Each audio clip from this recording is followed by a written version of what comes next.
Hello everyone, તમારું બધાનું સ્વાગત છે મારા સાઈ વ્લોગમાં। તો આજે આપણે મેથીના ઢેબરા બનાવીશું। ઢેબરા એ ટાઈપના હશે કે તમે 8 દિવસ લગીને રહેશે ને બહાર તો પણ ખરાબ નહીં થાય। તો ચલો આપણે જોઈએ કે ઢેબરાનો લોટ કેવી રીતે બાંધે, તે પણ મિક્સ લોટ બાંધીશું।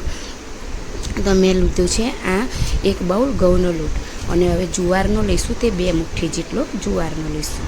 1 મુઠ્ઠી મેં મકાઈનો લોટ નાખીશ અંદર। ત્યાર પછી મેં આદુ લસણ ને મરચાં જે મેં વાટેલા હતા તે નાખ્યા છે। પછી મેથી ધોઈને કોરી કરીને રાખી હતી તે એડ કરીશું।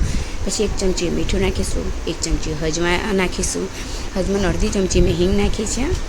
અને હવે આપણે ધાણા જીરું પાવડર પણ અડધી ચમચી મેં એડ કર્યો છે। 1 ચમચી હળદર અને 1 ચમચી ગોળ એડ કર્યો છે। પછી 2 ચમચી દહીં નાખ્યું છે અને 1 ચમચી પૂરી તલ નાખ્યા છે। અને આપણે 2 ચમચી જેવું તેલ નાખી અને લોટને પૂરો મિક્સ કરી લઈશું। મિક્સ કરી અને લોટને બાંધી લઈશું આપણે।